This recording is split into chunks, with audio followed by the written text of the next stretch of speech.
The day the money went quiet.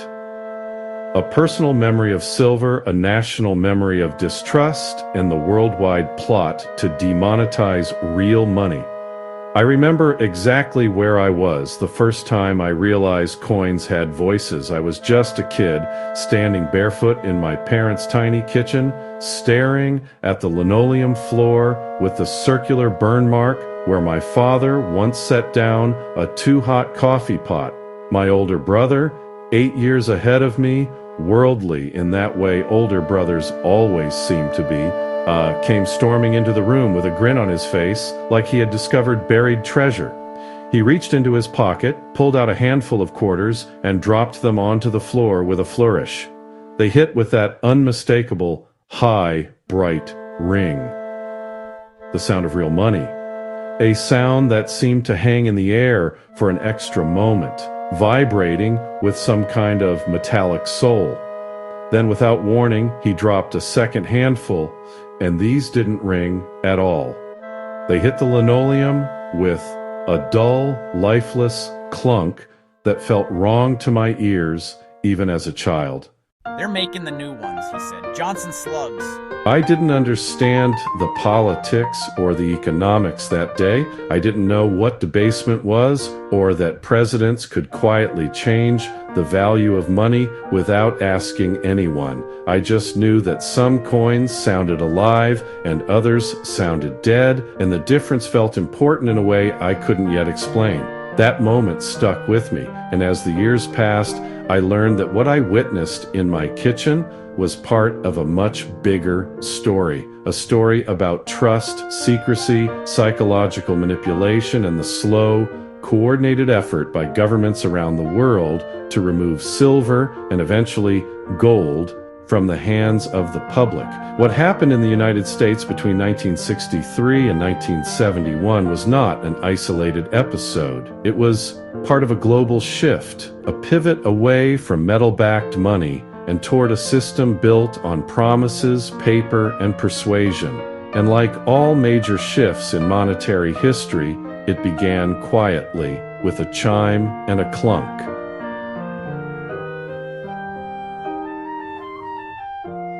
The Kennedy half-dollar that America refused to spend.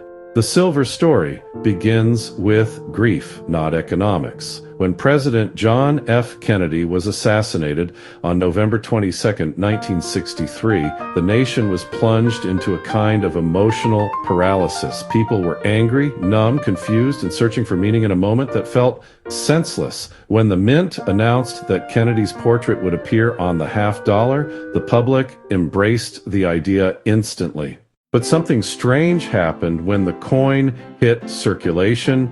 People refused to spend it. They didn't treat it like currency. They treated it like a sacred object. Families tucked them into dresser drawers, plastic tubes, and bank envelopes labeled "Don't spend." Children saved them the way earlier generations saved war ration books. It was as if the coin had absorbed the unresolved grief of a nation. The Treasury Department assumed this would be temporary. They believed, like economists always do, that people would eventually behave normally.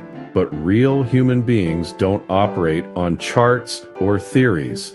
Americans felt something had been taken from them, and the coin was the closest thing they had to take back. Within months, every 1964 Kennedy half-dollar vanished from circulation. The Mint cranked up production, running presses day and night. It didn't matter. The public hoarded everything. This wasn't a coin shortage, it was a trust shortage. Something had broken inside the national psyche, and the public instinctively held on to the last thing that felt real: silver. LBJ's dilemma, the coin he couldn't debase, Lyndon B. Johnson, was a micromanager to the core. He could read political pressure the way a seasoned sailor reads wind shifts, and by 1964, he was reading a storm. 3 crises were looming at the same time. 1, the public had devoured every silver half-dollar. 2, silver prices were rising fast. 3. Trust in government was collapsing after the Warren Report. This combination terrified the Treasury. They needed to remove silver from coinage before the melt value exceeded the face value. But doing it to the Kennedy coin was political suicide. Imagine the headline, "Johnson cheapens Kennedy's memorial coin."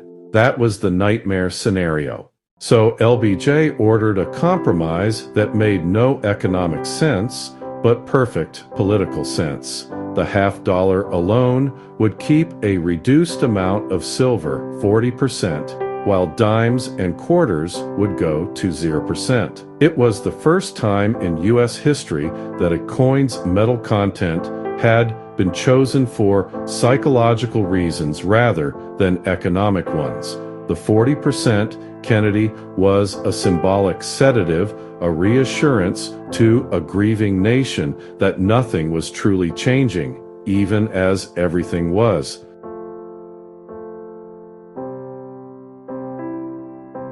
The government's half-truth. Silver is too valuable for our small change. On July 23, 1965, Johnson signed the Coinage Act and stepped in front of the cameras. He said a sentence that still echoes as one of the most carefully engineered half-truths in American monetary history. Silver is too valuable to be used for our small change. It was elegant, disarming, and deliberately misleading. It made the public think this was a modernization decision, not a crisis. It avoided the explosive truth that the silver inside dimes and quarters was approaching, and in some cases exceeding, the face value of the coins themselves. It downplayed the fact that the Treasury had mismanaged its silver stockpile for years. What he didn't say was the government couldn't afford to keep silver in coins. The public had outsmarted the Treasury by hoarding real money. The melt value threatened to trigger widespread arbitrage. If Johnson had said any of this out loud, Americans would have emptied bank vaults nationwide. Instead, he delivered a soothing line and let the debasement proceed in silence. The strange 40% alloy money that pretended to be money. The new Kennedy half came out in 1965 with 40% silver and a core of mostly copper. It looked silver. It sounded almost silver if you weren't paying attention, but beneath the surface, the soul of the coin had been hollowed out. The public sensed it instantly. By late 1965, even the 40% halves stopped circulating. People hoarded those too, not because of the melt value, but because of the symbolism. The Kennedy half had become a kind of secular relic, and a reduced silver alloy didn't change that. Washington had hoped the compromise would keep the coin alive in daily transactions. Instead, it proved that the public wasn't reacting to economics, they were reacting to emotion. This was a national trauma expressed through pocket change.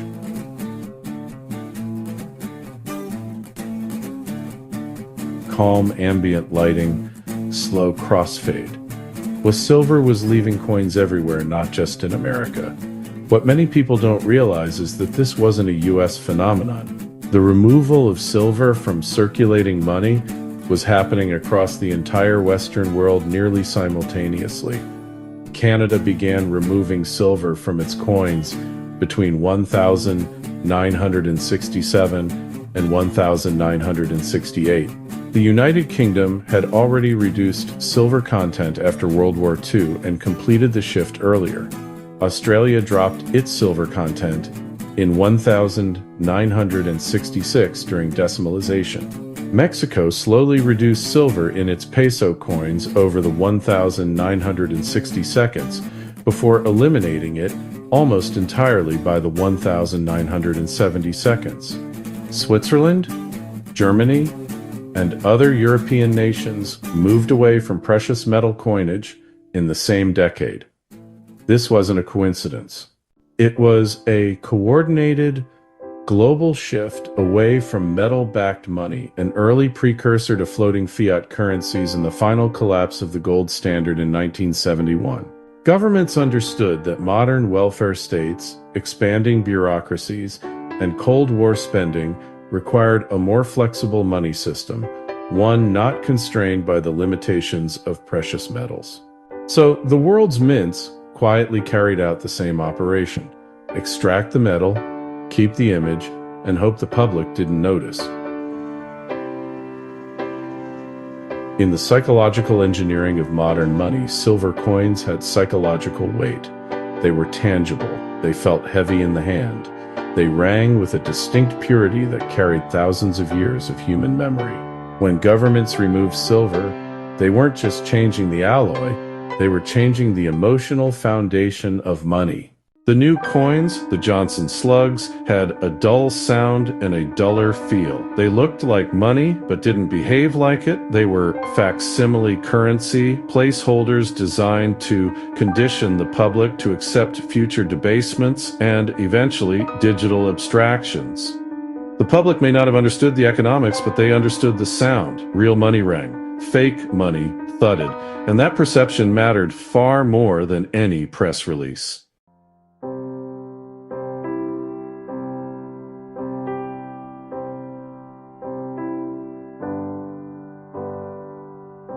The quiet global conspiracy to end silver by the late 1960 seconds. The pattern was unmistakable.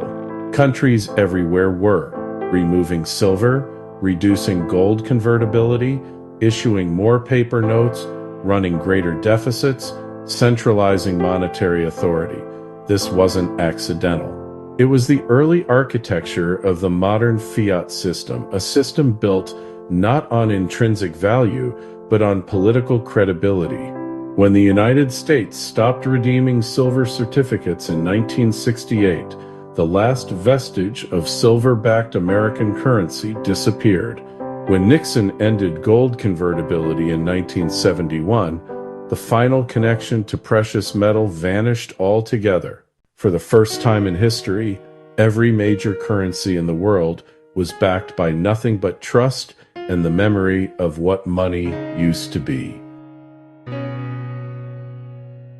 Its silver became a memory, not money, but memory has power. The demonetization of silver didn't erase its significance. If anything, it made silver more symbolic. It became a reminder of what money once was and what it could be again. People who grew up before 1965 still talk about the sound of silver. They still remember the weight. They still recall, as I do, the moment when real money and fake money diverged right on the kitchen floor. Even those who weren't alive then feel the pull of precious metals today. The instinct to hold something real is hardwired into us. Silver is more than a commodity. It's a form of historical memory, a way to anchor ourselves in a world where everything else seems to float.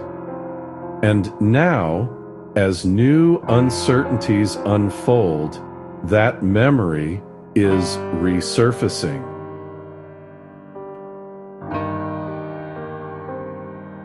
The echo of that chime still rings. I can still hear the sound of those quarters hitting the linoleum, the chime of something honest, and the clunk of something pretending to be.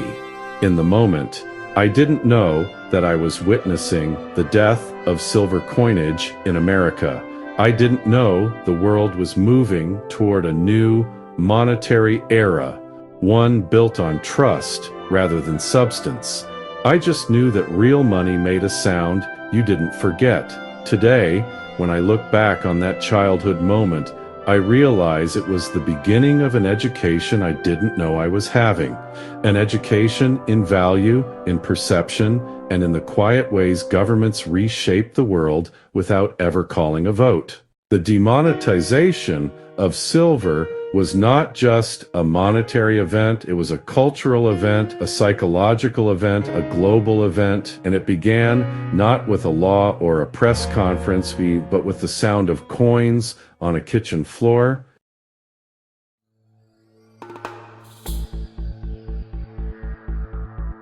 Visit CarrieLutz.com and pick up the book that explains this and much more, The Armstrong Economic Code.